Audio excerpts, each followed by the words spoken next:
Introduction of the main character setting. Marcus Steele was the kind of man who blended into the background, unnoticed and undemanding. His appearance reflected a life spent on the move, worn, practical, and unremarkable. Today, he wore a faded leather jacket, the kind that had been through countless seasons and seen more dirt roads than city streets. The kind of jacket you only found in the possession of men who had stories but kept them to themselves. His boots were scuffed, his face rugged yet unreadable.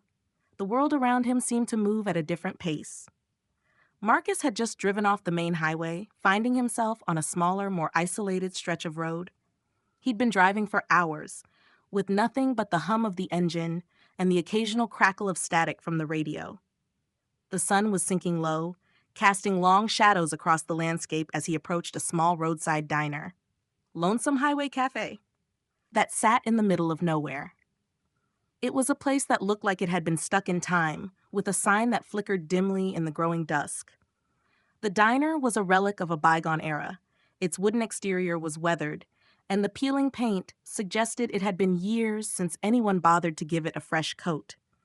The air was thick with the scent of dust and old coffee, and the silence around it felt heavy, as though this place was meant to be forgotten. The rusted gas pumps at the nearby station seemed like silent sentinels of the past. Marcus didn't rush. He pulled his truck into the gravel lot with ease, as if he had done it 1,000 times before. His eyes flicked over the scene before he grabbed his cap and stepped out, not expecting anything more than a quiet meal, a moment of solitude on his journey. The arrival of the tough guys. As Marcus settled into a booth near the window, he preferred to observe the world rather than engage with it. The dim lighting inside the diner created a sense of detachment, and the few people around seemed lost in their own routines. The sound of his boots hitting the worn linoleum floor faded as soon as he sat down, and the world outside, still bathed in the amber glow of the setting sun, felt miles away. The diner was mostly empty, save for a group of 5 men sitting at a table across the room. At first glance, it was easy to see they didn't belong in a quiet roadside cafe. They were loud, brash, and marked with an undeniable air of intimidation. Leather jackets adorned their broad shoulders, tattoos covered their forearms, and their faces were hardened by the rough life they led.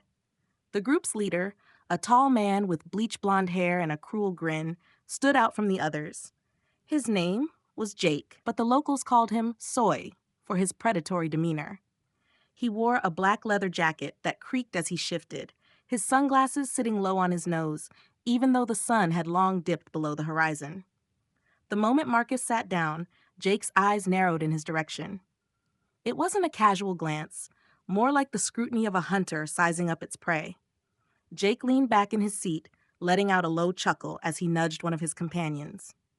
The others followed his gaze, their expressions turning from casual to curious, and their eyes locked onto Marcus like a pack of wolves sensing something unfamiliar. Marcus, however, remained unmoved. He didn't make eye contact. Instead, he focused on the fading light outside, tracing the patterns of the dust on the windowsill. He was used to the attention, the judgment, but he didn't give them the satisfaction of a response. Jake, on the other hand, wasn't one to let things go easily. He leaned forward and muttered to his crew, making sure Marcus could hear every word. The provocation begins. As Marcus settled into his booth, the air in the diner grew heavier. Jake Soy wasn't the type to let a stranger sit in peace, especially not one like Marcus, quiet, reserved, and unassuming. The room, which had been low in conversation, now seemed to hum with an undercurrent of tension, each glance from the tough guys at the table feeling like a challenge. Jake broke the silence with a loud, mocking laugh. He leaned back in his chair, resting his boots on the edge of the table as if claiming ownership of the space. "Well, well, look who wandered into our little corner of the world," Jake sneered, making sure his words carried across the room. "Thought you were lost, buddy? Or just don't know where the hell you are?" The rest of the group snickered, their eyes not leaving Marcus, waiting for some kind of reaction. But Marcus, with his calm, unreadable demeanor, didn't flinch. He didn't even look up from the cup of coffee in front of him. His fingers traced the rim of the cup slowly, as if the noise around him didn't matter. Jake wasn't done. He leaned forward, his voice dropping into a more menacing tone. What? You think you're too good for this place? Huh? You some kind of tough guy or just a lost tourist? His words were sharp, calculated, each one designed to provoke. One of Jake's friends, a lanky guy with a cigarette dangling from his lip, chuckled and added, "Yeah, you sure look like you fit in here. What's a guy like you doing in a dive like this?" Still, Marcus didn't respond. His silence only seemed to fuel the group's taunts, each insult growing more pointed and cutting. But no matter how hard they tried, Marcus refused to take the bait. He wasn't here to prove anything. Not to Jake, not to anyone. The tension builds. Jake's patience had worn thin, and the mocking jabs weren't having the desired effect. His face darkened, and his body language shifted from playful to something more dangerous. The once jovial smirk was replaced with a sneer as he pushed himself out of his chair, the scraping sound of the legs against the floor punctuating the growing tension in the air. His boots hit the floor with a heavy thud as he strode toward Marcus. Eyes locked onto him like a predator closing in on its prey. "Hey, you deaf or just stupid?" Jake's voice had lost its casual edge. "You don't get to just sit here and ignore us." The rest of the group followed suit, slowly rising from their seats and surrounding Marcus. Their movements were deliberate, the circle closing in as they flashed grins that were anything but friendly. The diner, once quiet and distant, now felt like a powder keg ready to explode. Cassie, the waitress, stood frozen behind the counter, her hands trembling as she watched the escalating situation unfold. Her gaze flickered between Marcus and the group of men surrounding him. She could see the tension building, feel the hairs on the back of her neck stand up. She wanted to intervene, but fear kept her rooted to the spot. It was clear to her that Marcus wasn't like the others. He didn't flinch, didn't show fear. He was different. Tommy, one of Jake's companions, stepped forward, the cigarette dangling from his lips, glowing as he took a long drag. He exhaled slowly, his eyes narrowing with a mix of amusement and menace. "You want to keep playing, buddy?" he sneered, flicking the ash onto the floor. "We don't mind putting you in your place." His voice was low, threatening, as if daring Marcus to make the wrong move. But Marcus, calm as ever, didn't even look up. His fingers rested lightly on the edge of his coffee cup, as though the world around him had become nothing more than background noise. The moment of confrontation. The air in the diner thickened with tension as Jake stepped up to Marcus, towering over him. The others in the group crowded closer, their faces twisted with anticipation, waiting for the fight to erupt. Jake's breath came heavy, his fists clenched at his sides. He was ready for confrontation, the kind of loud and brash scene he was used to.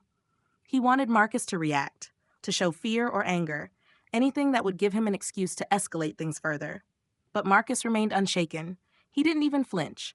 His eyes met Jake's, unblinking, as calm as the surface of a still lake.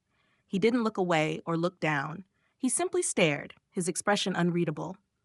When he finally spoke, his voice was soft, measured, and utterly devoid of fear. "If you want to know," Marcus said quietly, his tone calm yet firm, "I'm just here for lunch." The words hung in the air, heavy with meaning, and for a moment, there was complete silence. Jake's eyes narrowed, his frustration mounting. He wasn't used to being dismissed, not by anyone, let alone a stranger in a small diner. Without warning, Jake's hand shot out, slamming onto Marcus's shoulder in an attempt to assert dominance, to provoke him into an angry response. The group behind him waited, grinning, sure that the first spark had been struck. But Marcus didn't react the way they expected. With a smooth, practiced motion, he reached up and gently pushed Jake's hand off his shoulder, a subtle but forceful gesture that immediately stopped Jake in his tracks. For a second, time seemed to freeze. The diner went still. No one moved, no one breathed, as if everyone was holding their collective breath, waiting for the storm to hit. Jake stood frozen, his hand still hanging in the air, his anger bubbling just beneath the surface. But something had shifted. He had underestimated this man. The sudden shift and decisive action. Jake's patience snapped. The cool, calm demeanor of Marcus was infuriating him. He couldn't stand being disrespected this way. Without a second thought, he swung a powerful punch toward Marcus's face, his anger clouding his judgment. The room seemed to hold its breath as Jake's fist rushed forward, but Marcus, with an almost unnatural calmness, moved like water flowing around a rock. In one fluid motion, Marcus pivoted, evading the punch entirely, and seized Jake's arm mid-swing. It was as if he had been expecting this. With precision and speed, Marcus twisted Jake's wrist and guided his momentum, flipping him onto the hard diner floor with a resounding thud. Jake groaned as he hit the ground, completely stunned, unable to process how easily he'd been taken down. The rest of the group hesitated for a split second, but that hesitation didn't last long. Tommy, Daryl, and the others roared with anger, all of them rushing at Marcus at once. They thought numbers would give them the upper hand, but they were wrong. Marcus stood still, unfazed. He let the first attacker, Tommy, charge at him, arms swinging wildly. With a swift movement, Marcus sidestepped, and Tommy's momentum sent him crashing into the wall with a sickening thud. The impact left Tommy gasping for air, dazed and disoriented. Before Daryl could even react, Marcus was already on him. With a swift turn, he grabbed Daryl by the shoulder, spun him around, and used his own body weight to send him crashing into a nearby booth. Daryl hit the seat with a grunt, completely winded. The chaos in the diner was palpable, but Marcus was a picture of calm, every movement controlled, measured. He didn't hurry. He didn't waste energy. He was a man who knew exactly what to do and when to do it. The room was falling apart around him, but he remained unshaken, untouched by the madness swirling in the air, the change in the tough guy's mentality. The confrontation had been brief, but it was enough. In a matter of minutes, Marcus had effortlessly taken down every member of Jake's group. The diner's atmosphere had shifted from tense and mocking to one of pure disbelief. The loud, arrogant bikers who had swaggered into the cafe moments ago now lay scattered around the floor, bent, bruised, and struggling to rise. Their confident grins had vanished, replaced by confusion, pain, and a creeping sense of fear. Jake was the first to stir, pushing himself up from the floor, his body slick with sweat, his breath shallow and frantic. His eyes darted around the room at his fallen comrades. Tommy still groaning against the wall, Daryl struggling to catch his breath on the floor, and then settled back on Marcus, who stood in the center of it all, unruffled and calm. There was no hint of triumph in Marcus's posture. He was still as collected as when he first sat down, almost as if this fight had been nothing more than an inconvenience. But for Jake, it was everything. His pride, his reputation, had just been shattered in front of his gang, in front of the entire diner. His hand, still smarting from the punch he had thrown earlier, clenched into a fist. His face twisted with both fury and fear. "You think you're untouchable?" Jake spat, his voice hoarse, barely above a growl. "I swear to God, you won't be left alone. You won't ever get peace around us." But even as the words left his mouth, there was no conviction in his voice. The anger was still there, but the fear was unmistakable. The fight had gone out of him. He had underestimated Marcus, and now he was left with the painful realization that his threats held no weight. Marcus simply met his gaze, his expression still unchanged. He didn't need to respond. Jake's words were hollow, the arrogance that once filled the air now replaced by the heavy weight of humiliation. The lesson learned. Marcus didn't waste another word. With the same quiet confidence that had carried him through the confrontation, he rose from his seat. His movements were deliberate, smooth, as if nothing extraordinary had just unfolded around him. He straightened his jacket, adjusted his cap, and turned toward the door, leaving the wreckage of the confrontation behind him. The group of bikers, now defeated and disoriented, remained on the floor, too stunned to react. As Marcus made his way toward the exit, he passed by Cassie, who was still standing frozen behind the counter. Her eyes were wide, her mind struggling to process what had just happened. Marcus stopped briefly, his hand reaching out to pat her gently on the shoulder. He offered her a small, almost imperceptible smile. "A good meal," he said, his voice soft and sincere. "Thanks for the service." Cassie blinked, still processing the surreal events. She could hardly believe that the man who had just taken down 5 of the toughest bikers she'd ever seen was now walking out like it was nothing. She watched him go, her heart still racing from the tension of the moment. In the corner, another customer, an older man with a weathered face and a slow drawl, whispered to his companion, his voice filled with awe. "I ain't never seen anyone like that. Strong as an ox, but as calm as a Sunday morning," he said. shaking his head in disbelief. As Marcus stepped outside, the bell above the door jingled softly, and the world outside felt quieter, calmer, in contrast to the chaos that had just erupted inside. No one would forget what they had witnessed that day. The lesson had been learned, not through words, but through actions. Strength isn't always loud. Sometimes, the strongest are the ones who remain calm when the world around them falls apart. The change in the main character's mindset. For Marcus, there was no need for recognition, no desire for victory in the traditional sense. What had just happened in the diner wasn't about showing anyone up or gaining praise. It was simply about doing what was right. To him, the act of remaining calm and handling the situation with control had always been the true measure of strength. He didn't need the validation of others, nor did he need to prove anything to anyone.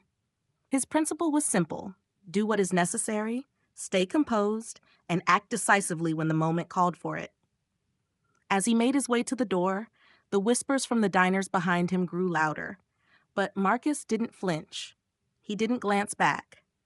The noise that filled the space now was nothing more than background chatter, a contrast to the silence he carried with him. It didn't matter what people thought of him. He hadn't done what he did for their approval. He had done it because, when faced with a challenge, he knew that control was the greatest weapon. Marcus reached his truck, the gravel crunching beneath his boots. He didn't rush, didn't look over his shoulder. He opened the door, slid into the driver's seat, and started the engine. The sound of the truck revving to life seemed to punctuate the silence that had fallen in the diner. As the truck pulled away from the parking lot, Marcus took one last glance in the rearview mirror. The lesson he had learned, and that he had just taught, was simple. True strength doesn't lie in loud defiance or confrontation. It resides in the ability to handle any situation with composure, to stay grounded even when the world around you is falling apart. In his quiet actions, Marcus had reminded everyone, including himself, that sometimes the strongest are the ones who say the least. The ending. As Marcus drove away, the long stretch of road ahead seemed to welcome him, endless and open, just as it always had. The quiet hum of his truck was the only sound that accompanied him, a steady rhythm that matched the calmness of his thoughts. He wasn't seeking fame or recognition. In fact, he didn't want it at all. What had happened in the diner was just another moment in his journey. One more challenge he had navigated with the same quiet strength that guided him through life. He wasn't the type to draw attention to himself, nor did he need others to remember him. In the rearview mirror, the diner grew smaller, the people inside still standing in stunned silence. But Marcus didn't linger on the image. He wasn't thinking about the bikers or the looks of awe or fear that had followed him. He wasn't thinking about the whispers or the stories that would soon spread. What mattered to him wasn't what others would say about him. It was the knowledge that he had acted when necessary, without anger or pride, just quiet control. Marcus wasn't someone who needed to fight every battle. But when the moment came, when the line was crossed, he knew exactly how to handle it. His actions had spoken louder than any words could, and the lesson he had left behind wasn't one of brute force, but of composure and restraint. The road stretched before him, unbroken and steady. Marcus didn't need the world to know who he was or what he had done. His story would be told, but not by him. It would be a reminder to those who heard it. Sometimes it's not about fighting back with noise or anger, but about remaining calm, staying true to your principles, and acting with strength when the time comes. In life, we often find ourselves in situations where we feel the need to prove something, whether it's to others or to ourselves. We get caught up in loud confrontations, trying to show strength through force or aggression. But Marcus's story teaches us a crucial lesson. True strength doesn't come from fighting or overpowering others. It comes from remaining calm, composed, and focused when faced with challenges. In everyday life, we face struggles, be it at work, in relationships, or personal challenges. It's easy to react impulsively, letting emotions control us. However, the real power lies in the ability to step back, assess the situation, and respond thoughtfully. By practicing patience and self-control, we build resilience and avoid unnecessary conflict.